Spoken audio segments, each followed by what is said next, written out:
What's up guys, today I'm going to be bringing you the 6 class setups that I've been using in Warzone. I'll be taking you through the build of each gun and for what situation I would use each class and why. We have 3 classes that are mainly oriented towards the beginning of the game, 2 more towards the end game, and 1 that holds a special purpose that I will get into later. So starting out with our first class, we have a Grau 5.56 and an HDR combo. The purpose of this class is range, and with how open and expansive the Warzone map is, this is probably the first class I go to 90% of the time to open a game of Warzone. This class does a great job for wiping squads from a long way away, and gives you all the tools to be successful out in the open. So on the Grau, I have the Monolithic Suppressor to add range as well as keep you off the minimap, the FSS 26.4 Archangel Barrel, which greatly increases your damage while also adding some recoil control, the Cronin Shark 2 Underbarrel Grip for adding aiming stability as well, the Cronin Sniper Elite rear grip for extra control, and lastly, a 60 round magazine just so you don't have to reload when taking on an entire squad. This Grau build can absolutely shred squads from distance with its low recoil and low time to kill. It's an extremely easy and fun gun to use in Warzone. Now moving on to the HDR, we once again start off with the Monolithic Suppressor for the same reasons. We have the 26.9 HDR Pro barrel for added damage and recoil control, the Thermal Dual Power Scope, which is so useful for finding squads out in the open, the F-Tac Stock or Scout Stock just to counteract the loss of ADS that the extended barrel causes, and lastly FMJ to be able to get those people who may be mounted behind a wall. This sniper has the highest range and damage possible for the gun, allowing it to be devastating over long distances, and is really fun to use to hit some crazy shots. For perks, we will be running Cold-Blooded to remain off the radar for those people using thermal scopes, which there are a lot of, Overkill obviously to accommodate our 2 primary weapons, and Tune-Up, which in Warzone decreases revive time by 25%. I like this perk on this class because since it is more oriented on being out in the open, you want to be sitting still reviving a teammate for as little time as possible. For equipment, we have a Semtex, as I think it's the most versatile of the equipment, and a heartbeat sensor, which I think is just key for Warzone for clearing buildings or checking areas up ahead of you. Moving on to the second class, we have the MP5 RPG combo, which really does well for areas where close encounters are more likely, such as if you like to land places like downtown or Superstore to start the game. A lot of people like the MP7 as the main sub in Warzone, and I do have classes with it coming up, but to start the game I like the MP5 because what it loses in fire rate it makes up in damage and range, which are both very helpful in early game scenarios. On the MP5, we will have the Monolithic Integral Suppressor Barrel, which does the same function as the Monolithic Suppressor without taking down movement speed. The 1mW laser for extra hipfire accuracy if you are coming around a corner quickly or in a building. The FSS Close Quarters Stock and Stippled Grip Tape, both for increasing ADS speed. And lastly, Sleight of Hand for increasing reload speed. This gun does really well clearing buildings or getting into those close quarter alley fights, and can also hold its own in longer range fights when rotating in the circle. The RPG, as silly as it may sound, may be one of the most versatile guns in Warzone at the moment. It can disable vehicles as well as take out whole squads in a variety of manners. I have it on this class for if you find a whole squad camping in a room, it can be much safer and easier to just send an RPG in than to try to burst in and kill them yourself.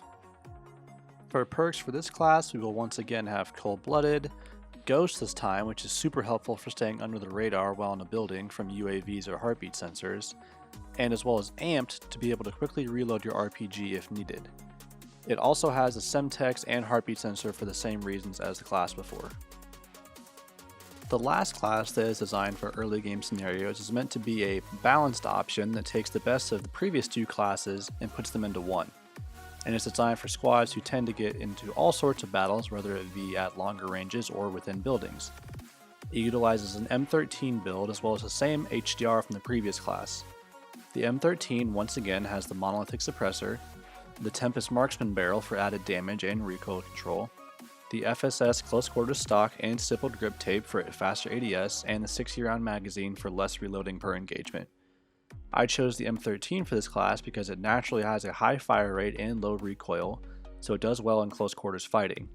When you add the Marksman Barrel and the Monolithic Suppressor to it, it becomes able to hold its own at distance as well. While this gun is never going to outclass the Grau build at range or the MP5 or 7 up close, It is a happy medium that will allow you to have a little more flow between these two situations and not feel overwhelmed in either one. We are going to go ahead and throw the same perks and equipment as the range class, as those are the majority of fights you'll likely be getting into when you'll be rotating through the map. The first of my two endgame classes is designed for if you are running with your squad and you are all still alive and well in the game. The basic idea is you will have the same growl build as earlier, but now we will pair with an MP7 to help finish off those last few close range engagements to win the game. On the MP7 we will have the monolithic suppressor, surprising I know, the recon barrel for added damage and recoil control, and then the close quarters stock, stippled grip tape, and tac laser to make the ADS almost instantaneous. Now before all of you go, oh you can see the laser on the tac laser, that's a bad idea. Yes, I know you can, but hear me out. This is for an endgame class. The circle will be small enough that you'll probably be seeing everyone anyway, so you don't need to worry about the laser, you just want the added ADS. You'll thank me later. Perks on this class is once again cold-blooded, overkill, and shrapnel so that you can get one extra explosive, which could be key for those last couple fights. Equipment, we have the Semtex, and this time a stun. I ditched the heartbeat sensor since the circles will be so small you probably won't need it, and I value something like a stun which can help to get the advantage in those last couple engagements. This class is based off an idea I saw in a video by a YouTuber named Benny Central, and is a genius idea for situations where it is endgame, but maybe you're playing solos or you're coming back from the gulag alone and with no help from teammates. It will utilize the same MP7 build as in the last class, but will have a pistol in your secondary. What's so special about the class, you may think? Well, the trick is in the pistol build. So it is the Desert Eagle that I tricked out a bit. I won't go into detail about the attachments because I didn't equip this gun with the intention of using it. I equipped it for the perk added onto it and fully loaded. This will give you the full starting amount of pistol SMG ammo that you can use for your MP7, so that you will already have enough ammo to get you through the end of the game. Everyone knows that by the end of the game everything has been looted, and if you don't have any teammates to share any ammo with you, this is a crucial class to help you win the game. For perks and equipment, we will have Cold-Blooded, Ghost, and Shrapnel, as well as the Semtex and Concussion Grenade, all for the same reasons as stated before. The last class I designed isn't really meant to be a class at all, at least not in the way that you would think. Everyone has probably experienced in Warzone when right after you buy a loadout drop, the game just decides to drop one right next to you. You know, kind of as like a middle finger and a laugh at you for spending your hard-earned cash on something it just gave you.